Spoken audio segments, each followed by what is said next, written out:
Mga barko ng Philippine Navy na nagpatrolya sa Ayungin Shoal, niransak pala ng mga Chinese Coast Guard, at 7 sundalo ang konfirmadong nasaktan sa insidente, at isa sa kanila ay naputulan pa ng hinlalaking daliri sa kamay, at 4 na inflatable boat ng Philippine Navy ang hinostage ng China, na kalaunan ay ibinigay din ng Chinese Coast Guard matapos ang mahabang negosasyon.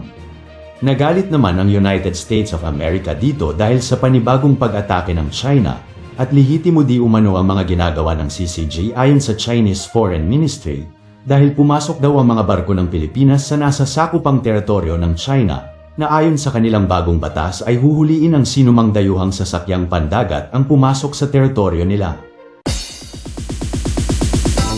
Bago tayo mag-umpisa ay huwag mong kalimutan mag-subscribe sa channel na ito, at pakipindot na rin ang bell icon para lagi kang updated sa ating mahalagang balita. Noong June 17, 2024 ng madaling araw, sinalakay ng mga sasakyang pandagat ng China Coast Guard ang isang barko ng Philippine Navy na nakatalaga sa Ayungin Shoal, ayon sa ating mga nakalap na mga information, at base na rin sa ating mapagkakatiwalaang source. Sumampa ang China sa barko ng Philippine Navy at kinumpiska nito ang mga baril at mga cellphone ng mga sundalong Filipino. Saka sinira ang makina ng barko gamit ang maso, at nang matapos na itong sirain, ay binutis din ng mga Chinese Coast Guard ang barko at binasag ang salamin nito.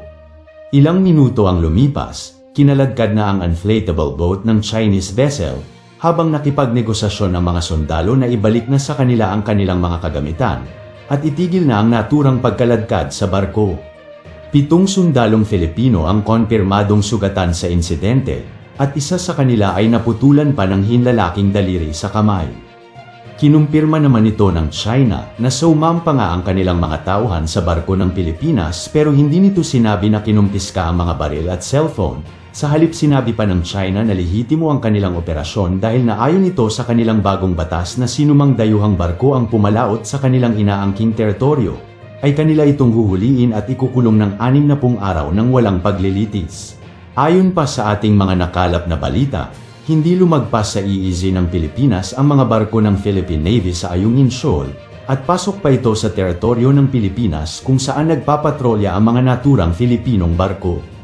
Ang insidenteng ito ay nagmamarka ng isang makabuluhang paglaki ng tensyon sa teritorial na alitan sa pagitan ng China at Pilipinas.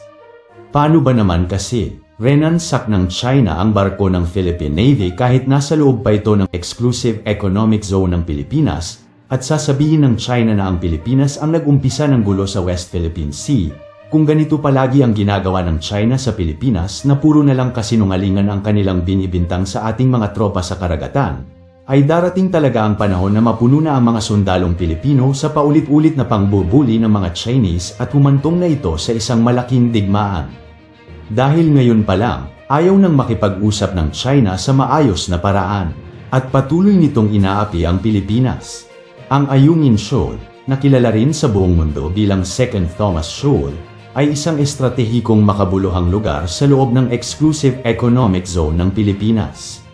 Ito ang naging lugar ng maraming komprontasyon sa pagitan ng mga puwersang Chino at Pilipinas noong nakaraan.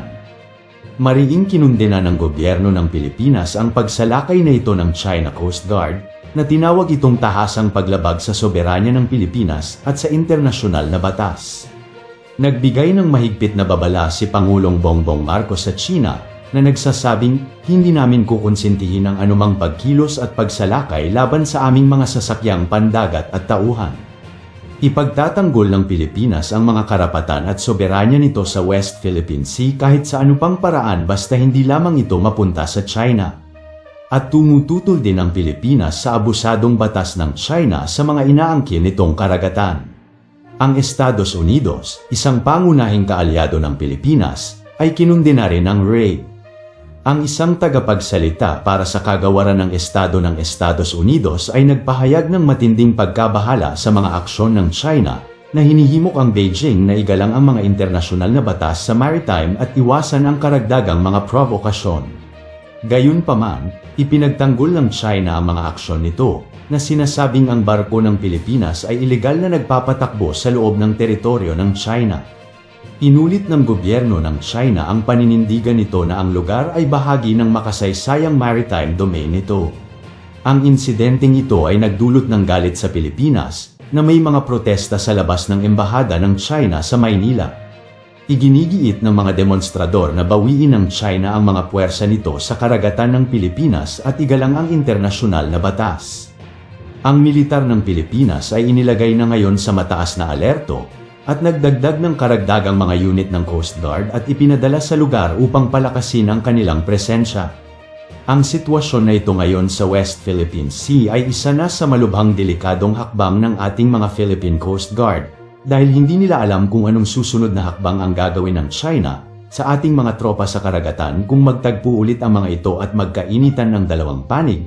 Pero ayon sa General ng Armed Forces of the Philippines, pinapakita pa rin nila ang maximum tolerance ng militar kahit ito pa ay humantong na sa ibang usapan at kahit may mga sundalo nang nasaktan sa paulit-ulit na panghaharas ng China sa Pilipinas.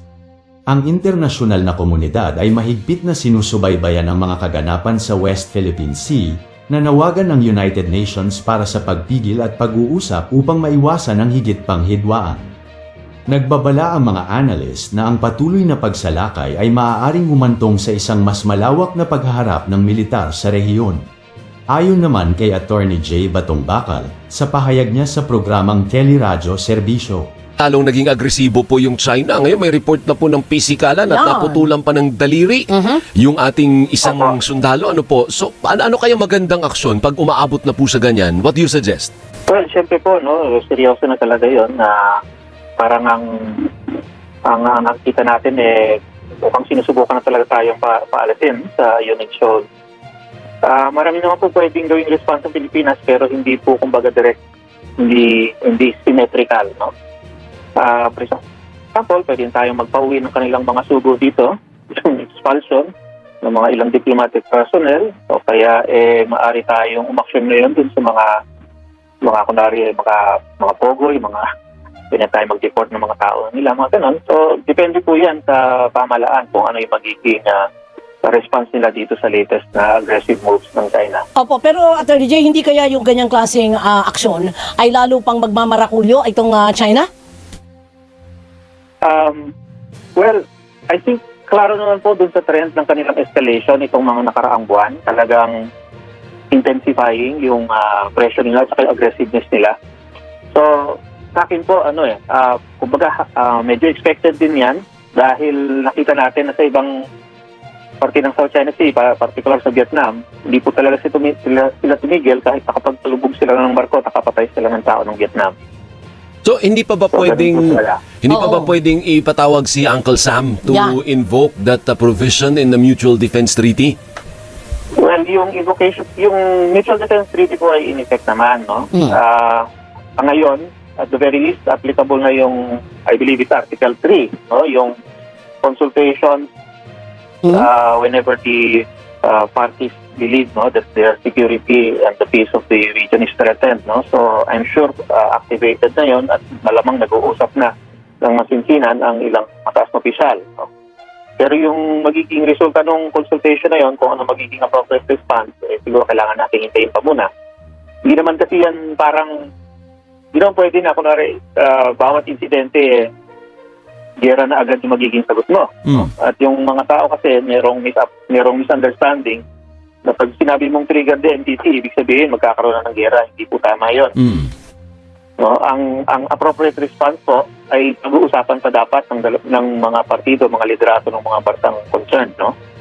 So yun po siguro ngayon ang nasa table between the Philippines and the US. Ano yung magiging appropriate response? Sa atin po, Attorney J, maliwanag yan. Pero sa China, hindi. So paano tayo mag-meet kung nagbabanggaan pa rin? Kasi matindi ang sinasabi ng China. Una, yung foreign minister nila nag-issue ng statement, tayong nanggugulo, tayo nagpo-provoke ng gulo. So after that, ito na, yung pisikala na. So sa atin maliwanag kung ano yung dapat gawin, kung ano yung procedure, ano yung protocol, kung ano ang dapat na aksyon na gawin. Pero sa China, hindi. Well, siyempre, hindi po natin masasabi kung paano mag-isip ang China at kung paano sila mag-decision dito, no? Pero malinaw na ang kanilang intention talaga palayasin tayo dyan sa Unit Shoal. At sa pamagitan nun, talagang i-undermine yung ating karapatan ayon sa batas, no? Whatever it is that they think they will do next, no? Kumbaga, we can only try to anticipate, no? And prepare for our appropriate response, bale. So yung, I understand yung sinasabi nyo kanina na talagang in effect naman yung Mutual MDT, Defense oo. Treaty. Pero anong nakalagay ba doon, attorney, na provision kapag umabot na sa pisikalan? Pag nasugatan ba yung isang sundalo po natin at na-injure yung isa naman, yan ba, does that already constitute an act of war? O hindi pa naman? Well, hindi pa naman, no? Kasi in the first place, yung NDPT, number one, sinulat yan nung time ng Cold War na at katatapos lang ng Second World War na ang gusto niyang pigilan ay yung, well, basically World War III, no? Pero pinugay din dyan na mayroong mutual support and assistance ang dalawang bansa pag sila ay talagang inatake, no? At ang armed attack against the parties, bale, no? At that time, ang sitwasyon ng kinakontemplate nila is nga, mag-umpisa ng gera yung ibang bansa laban sa kanila. So, itong nangyari ngayon, hindi pa ito gera technically, no? At kung lalahanin natin, mas marami pang mas malalang nangyari sa ibang bansa, no? Sa atang China, no? For example, sa India at China, din sa Doklam. No? As in, talagang armed brutal class na Opo. walang barel pero mga batuta, mga shield, etc. Hindi pa rin yung nag-resort ng gera, di ba? So, it is a border skirmish, no, sa kanila. So, in the same way, ito parang ganun din, no? Hindi na lang walang border dito, no? Dahil iba yung sitwasyon. No? So, this is an altercation, this is an incident, no? So it's Definitely meron yung diplomatic repercussion. Yeah. So it's still an incident, Pero hindi yan parang sapat, hindi proportional yung mag-umpisa ng gera dahil doon. Tama. Ay, that's a good one. Hindi commensurate to declare war just because of that. Parang ganon. Opo. Hindi pa, kahit pinasok yung barko, kahit mas malawak na interest yung dapat natin tignan. No? Opo. National interest, hindi yung personal emotional reaction. Ayun. Hindi, kahit pinasok yung barko, kinuha yung armas, Opo.